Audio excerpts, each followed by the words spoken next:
Pada animasi ini, saya akan menjelaskan materi tentang SLE atau kepanjangannya Systemic Lupus Erythematosus. Apa sih SLE? Lupus erythematosus sistemik atau SLE adalah radang kronis yang disebabkan oleh penyakit autoimun atau kekebalan tubuh, di mana sistem pertahanan tubuh yang tidak normal melawan jaringan tubuh itu sendiri. Lalu, organ apa sih yang dapat terkena SLE? Berikut gambarnya. Yang pertama ada kulit, ginjal, paru-paru, otak, hati. Setiap orang berbeda ya gejalanya. Adapun penyebab dari SLE itu sendiri, yaitu ada beberapa faktor. Yang pertama, faktor lingkungan, hormonal, genetik atau epigenetik, dan imunologi. Gejala SLE itu seperti apa sih? Baik, berikut akan saya jelaskan. Ada beberapa gejala. Gejalanya seperti berikut. Yang pertama, ruam kemerahan pada pipi hingga hidung. Yang kedua, sensitif terhadap cahaya matahari. Dan yang ketiga, nyeri atau sendi bengkak. Gejalanya berbeda ya setiap orang. Berikut adalah gejala pada umumnya yang ditemukan pada SLE itu sendiri. Selanjutnya, adapun gejala yang lain terhadap SLE yaitu sariawan, demam, anemia, dan rambut rontok. Jenis lupus. Yang pertama ada discoid lupus, yang mana dikenal sebagai cutaneous lupus, yaitu penyakit lupus yang menyerang pada daerah kulit. Lesi berbentuk lingkaran atau cakram dan ditandai oleh batas eritema yang meninggi, squama, sumbatan folikuler, dan telangiectasia.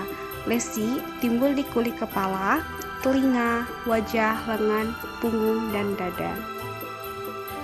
Yang kedua yaitu sistemik lupus, yang mana penyakit lupus yang menyebabkan peradangan di hampir seluruh organ tubuh seperti sendi, kulit, paru-paru, jantung, pembuluh darah, ginjal, sistem saraf, dan sel-sel darah. SLE adalah jenis lupus yang paling sering dialami orang. Ketiga, ada drug-induced SLE yang disebabkan oleh obat-obatan. Pada drug-induced lupus erythematosus atau DALE, gangguan ini terjadi karena reaksi hipersensitivitas terhadap beberapa obat yang diketahui menyebabkan drug-induced lupus erythematosus atau DALE, yang meliputi isoniazid, hidralazin, dan procainamide. Gejala pada drug-induced lupus erythematosus atau DALE biasanya terjadi setelah meminum obat tersebut dan dapat terlihat selama minimal 3-6 bulan. Gejala yang terlihat meliputi sendi, jantung, dan paru-paru. SLE itu sendiri memiliki komplikasi. Komplikasinya sebagai berikut. Yang pertama, komplikasi pada SLE yaitu dapat menyerang urologi, yaitu lupus nefritis dan juga gagal ginjal. Yang kedua, komplikasi pada SLE yaitu bisa menyerang neurologi, yang terdapat gangguan memori, gangguan bahasa, maupun gangguan kognitif.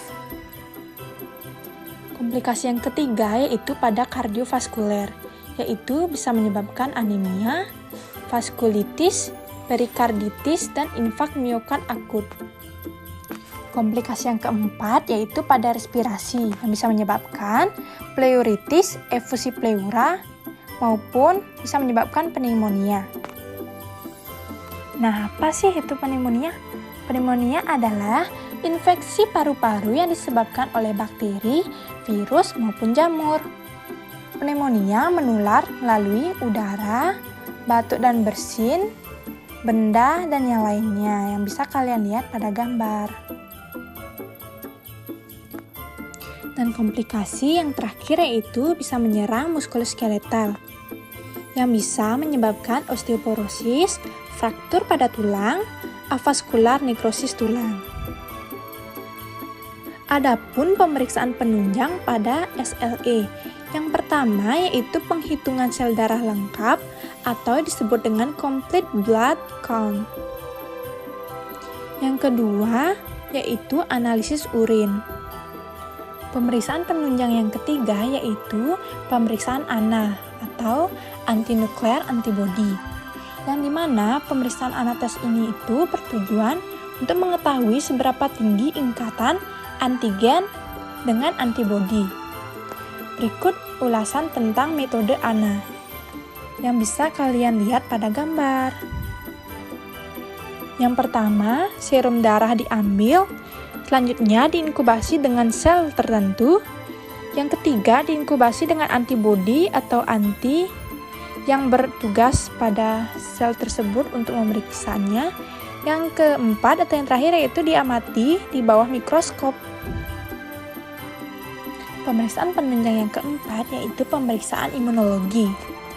Di antaranya adalah anti-dsDNA antibody, anti-SM antibody, anti-phospholipid antibody, sipilis, lupus antikoagulen, dan koom tes. Pemeriksaan imunologi tersebut merupakan salah satu kriteria dalam penentuan diagnosis SLE.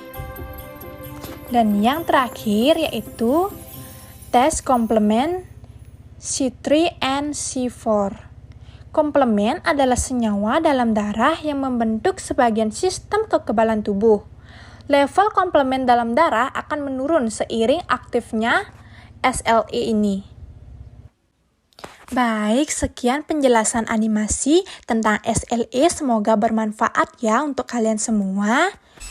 Dan sampai jumpa.